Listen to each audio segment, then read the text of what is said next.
स्वागत करता हूँ मैं आप सभी छात्र एवं छात्राओं को आपका अपने ही YouTube channel struggle arts classes में। मेरे प्यारे छात्र एवं छात्राओं, आज हम लोग हिंदी 100 मार्क्स के प्रतिपूर्ति के तीनों चैप्टर के ऑब्जेक्टिव को कवर करने वाले हैं। तो आप लोग वीडियो को छोड़कर जाइएगा मत, वीडियो के एंड तक बने रहिएगा। चलिए बिना टाइम को व्यतीत किए हुए हम लोग चलते हैं इस ऑब्जेक्टिव की ओर।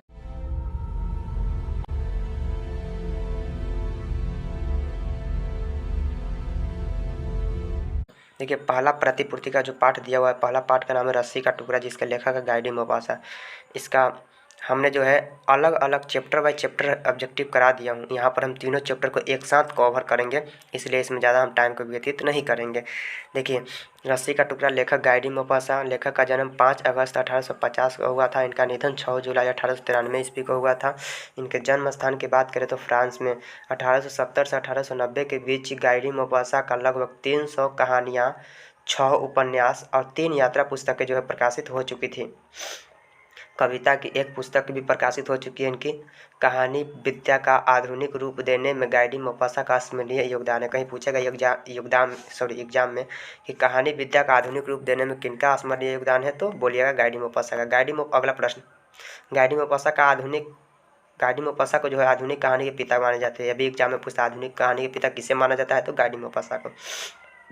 गाइडी मोपासा जब 11 वर्ष के थे तभी उनके माता पिता उनसे अलग हो गए, अर्थात मर गए, स्वर्गवास कर गए। तो पूछेगा गाइडी मोपासा कितने वर्ष के थे जब इनके माता पिता इनसे अलग हो गए, माता पिता, तो बोलिएगा 11 वर्ष। ठीक है।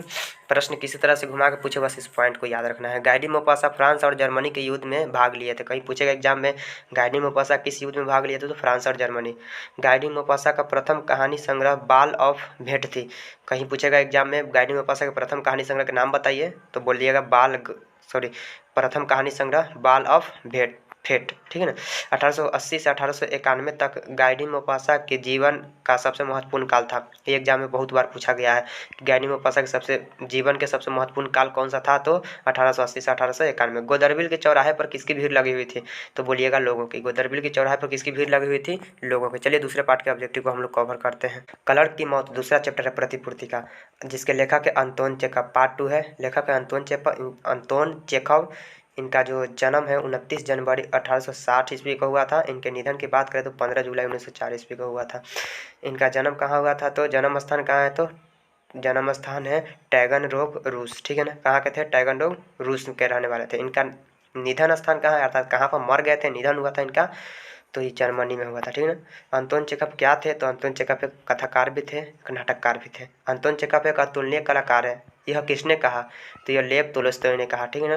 क्लर्क की मौत शीर्षक कहानी में क्लर्क का नाम क्या है, तो इवान दमिचित्र चेखव्यकोव। ठीक है ना। क्या नाम है, इवान दमिचित्र चेखव्यकोव। चलिए आगे देखिए।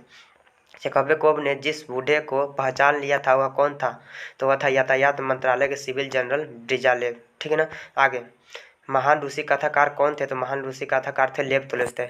चलिए तीसरे चैप्टर का ऑब्जेक्टिव को हम लोग कवर करते हैं। देखिए, तीसरा प्रतिपूर्ति का जो तीसरा चैप्टर है, चैप्टर का नाम है पेशगी। पेशगी का अर्थ होता है वेतन। ठीक है ना। जिसके लेखक है हेनरी लोपेज। पार्ट 3 है यह। लेखक है हेनरी लोपेज। जन्म इनका हुआ था 1937 ईस्वी में। निधन अब तक नहीं हुआ, इसलिए हम निधन यहाँ पर लिखे नहीं है। ठीक है ना। और सिलेबस में नहीं दिया हुआ, तो एग्जाम में नहीं पूछेगा। जन्म स्थान इनका अफ्रीकी देश कांगो में हुआ था। तो एग्जाम में पूछता है कहाँ पे हुआ था, किस देश में, तो अफ्रीका देश में। और वहाँ अफ्रीका में कौन सी जगह पे, तो कांगो में, याद रखिएगा। हेनरी लोपेज क्या क्या रह चुके हैं, तो हेनरी लोपेज शिक्षा मंत्री, वित्त मंत्री एवं प्रधानमंत्री तीनों रह चुके हैं। वर्तमान में पेशगी कहानी के लेखक हेनरी लोपेज जी कहाँ के संस्कृति और संचार विभाग के महानिदेशक हैं, तो यूनेस्को के। पेशगी का अर्थ क्या होता है, तो पेशगी का अर्थ हम पहले आपको बता दिए, वेतन होता है। किनका लेखन विकसित या विकासशील दुनिया तथा अविकसित अफ्रीका के बीच की दूरी को दिखाता है, तो हेनरी लोपेज का। पेशगी शीर्षक पाठ में नौकरानी का नाम क्या था, तो कार्मेन था। पेशगी शीर्षक पाठ में चौकीदार का नाम क्या था, तो फर्डिनांड था। पेशगी शीर्षक पाठ में मालकिन के बेटी का नाम क्या था, तो फ्रैंकवा था। और नौकरानी कार्मेन के बेटे का नाम क्या था, तो हेक्टर था। तो यह था तीनों चैप्टर का कुल मिलाकर के ऑब्जेक्टिव। हमें उम्मीद नहीं, संपूर्ण विश्वास है कि आप लोग इसको याद कर लीजिएगा। ठीक है ना। और याद कर लीजिएगा तो यकीन मानिए कि 6-7 नंबर आपको ऐसा ही इसी में से हो जाएगा। 6-7 नंबर अगर आप लोग कवर करना चाहते हैं तो याद कर ही लीजिएगा। ठीक है ना।